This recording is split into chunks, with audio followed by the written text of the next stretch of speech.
that someone like Walker Lee existed long before I even knew his name.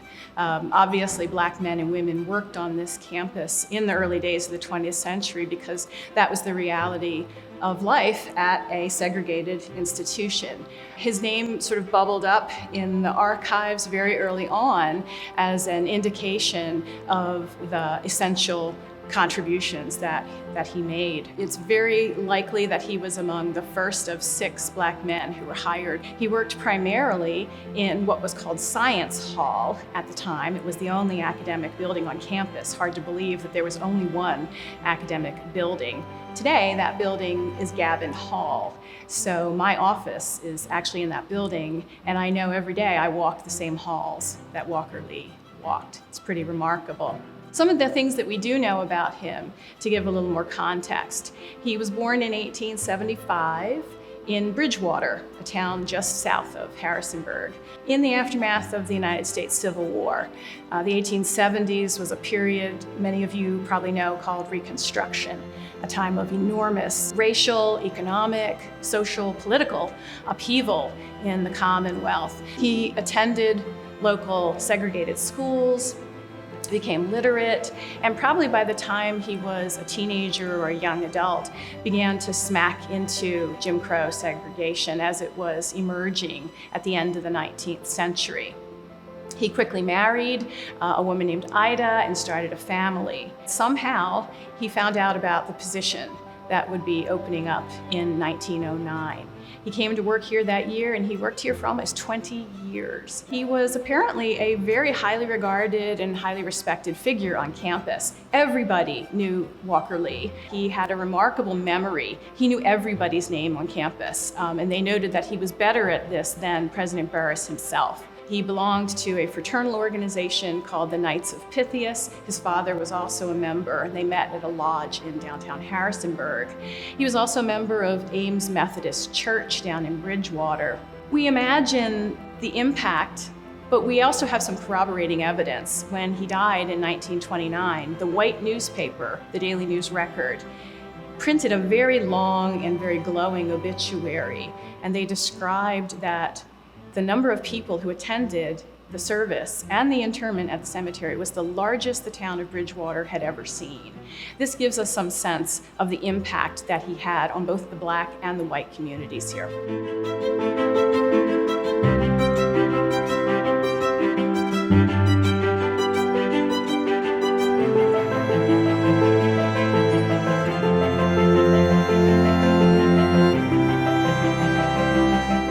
When people see the name Robert Walker Lee, or Walker Lee as he was known, I'd like them to understand the kind of contributions that he made, but also to understand that he was the first of many Black men and women who worked on this campus and contributed to making it a phenomenal success over the course of time.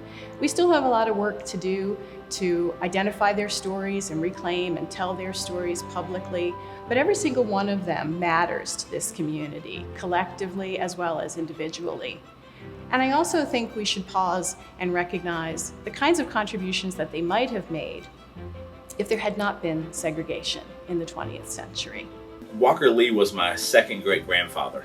He passed away in Bridgewater in 1929. Through stories I've heard, like of a massive portrait of Walker that hung on my great-grandparents' wall, to reading his obituary that spoke of the large crowd, both Black and white, that attended, and learning that in the 1920s, the dean of the college even spoke of him in the annual, I can conclude that he was a well-known and admired person in the surrounding community. When I first heard of the building on campus bearing his name, a sense of joy and accomplishment took hold of me. Walker Lee wasn't a professor or high society. He wasn't even a general. He was a man that worked day in and day out, keeping daily life normal for everyone, sometimes excluding his own family. Lastly, this building is for the people in our community. My son and daughter are 6th-generation Lees that still live in that same community. And this is something that my family will cherish forever. Uncle Walker's brother was my grandfather. Uncle Walker passed away 31 years before I was born. However, as a small child, I clearly remember this large photo of Uncle Walker that would hang on the living room wall of my grandfather's home. I remember the stories that my grandmother would tell me of how much he was loved and admired and respected by his brother, my grandfather, and also how much he was respected and admired by the citizens of the town of Bridgewater. Part of his janitorial duties was cleaning the classrooms and cleaning off the chalkboards. But he would always leave these messages behind on the chalkboard, and when the students came in the next morning, they were very intrigued by the messages that he left behind. My uncle was described as, and I quote, of unusual intelligence, unquote. I'm sure he was labeled that because back in those days, being an African American, if you were smart and you were educated or you were intelligent, unfortunately in the eyes of some, you were considered unusual. Uncle Walker had 7 children, 6 girls, 1 boy, some who stayed local, some who moved away. This house that you see here is the house that Uncle Walker and his wife Ida raised their 7 children. That house still stands to this day in the town of Bridgewater. We are pretty confident that Uncle Walker is a descendant of slaves from Campbell County, Virginia. Uncle Walker was a very dedicated hard worker, spending 120 hours a week from what we can tell when he worked at what we now know as James Madison University.